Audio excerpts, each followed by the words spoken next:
Informasi ini kita kutip dari berbagai sumber ya sahabat-sahabat, termasuk dari salah satu Instagram Pak Deddy Yusuf dengan judul Mendagri Tito Karnavian bongkar tabiat kepala daerah biang honorer gagal jadi P3K 2025. Informasi ini terbit di salah satu situs online ya sahabat-sahabat. Kami di Komisi 2 semua mendorong agar penyelesaian honorer ini cepat selesai, baik Kemenpan, BKN maupun Kemendagri. Jadi kalau Kemendagri sudah menegur kepala daerah, berarti amanat sudah dilaksanakan. Kita tunggu itikat baik Pemda. Hingga pemerintah pusat terpaksa mengambil kebijakan perpanjangan pendaftaran seleksi P3K tahap kedua sampai dengan 15 Januari 2025 ini, setelah sahabat-sahabat bisa melihat video lengkap dari paparan ataupun rapat Kemendagri ya sahabat-sahabat dengan berbagai jajaran terkait dengan jumlah sekitar 400.000 honorer yang sudah masuk database BKN ini, memang diusahakan untuk menjadi P3K di tahun ini atau tahun 2025 ini.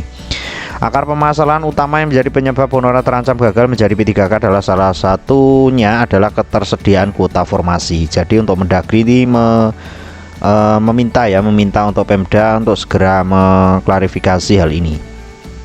Ini juga dipampang di Kemenpan RB ya sahabat-sahabat. Himbauan kepada para instansi pemerintah, yuk segera lakukan konfirmasi data tenaga non-ASN di instansi masing-masing agar para tenaga non-ASN bisa mendaftar dan mengikuti seleksi P3K tahap kedua. Keterlibatan aktif instansi pemerintah dan tenaga non-ASN akan sangat membantu menyelesaikan tenaga non-ASN ini. Ini ada pertanyaan, apakah akan ada seleksi CPNS 2025? Ini belum nyambung ya. Instansi pemerintah diminta segera konfirmasi data tenaga non-ASN. Ini adalah salah satu penyebabnya 1,7 juta tenaga non-ASN yang masuk database pendataan atau harus dilakukan penataan. 1,3 juta tenaga non-ASN diproyeksikan akan terserap menjadi P3K dari seleksi tahap 1, entah itu paruh maupun penuh ya sahabat-sahabat. Kondisi saat ini 400 ribuan tenaga non-ASN harus dipastikan mendaftar dan mengikuti seleksi P3K tahap kedua. Ini yang disampaikan oleh Menpan RB. Saya meminta kepada seluruh kepala daerah untuk memetakan dan mengonfirmasi data 400 ribuan tenaga non-ASN sebagai dasar untuk pendaftaran dan seleksi tenaga non-ASN pada seleksi tahap kedua. Kementerian Pan-RB dan BKN tidak bisa menyelesaikan komitmen penataan tenaga non-ASN tanpa keterlibatan aktif instansi pemerintah dan tenaga non-ASN dalam seleksi tahap kedua ini. Jadi penataan tenaga non-ASN itu maksudnya perubahan status dari honorer menjadi P3K, seperti itu ya sahabat-sahabat. Dan ini juga disambung oleh Kemenpan RB, disambung oleh Kemendagri dan Kepala BKN baru Pak Zudan Arif Fakrullah. Ada amanah Undang-Undang Nomor 20 Tahun 2023 tentang ASN, yakni tidak boleh melakukan rekrutmen tenaga non-ASN. Waspadai ini semua, Menteri Dalam Negeri Tito Karnavian.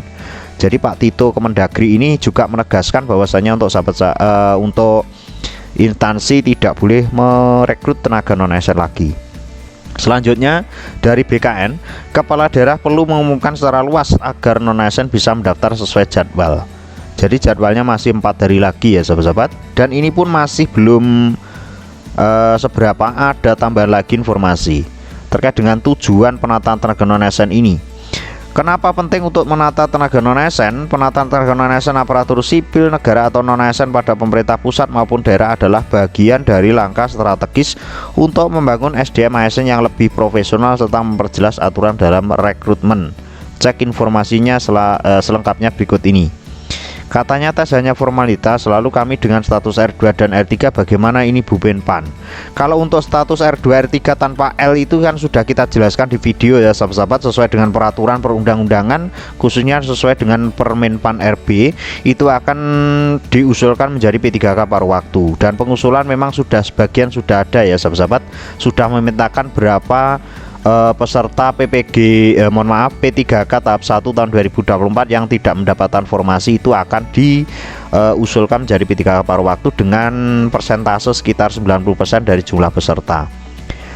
Ini ya sahabat-sahabat, saling keterkaitan antara pemetaan dan identifikasi tenaga non-ASN yang dapat diusulkan menjadi P3K, mendorong tenaga non-ASN mendaftar dan mengikuti seleksi tahun 2024, mengangkat tenaga non-ASN menjadi P3K sesuai ketentuan peraturan perundang-undangan.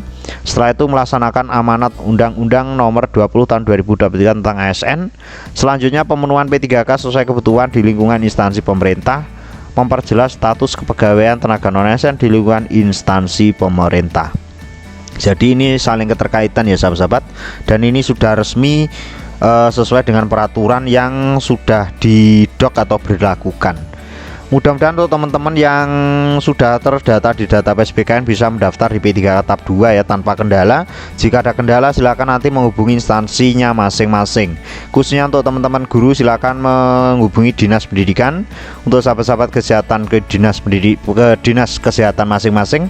Untuk teknis bisa menuju ke dinas masing-masing di tingkat daerah maupun di tingkat pusat.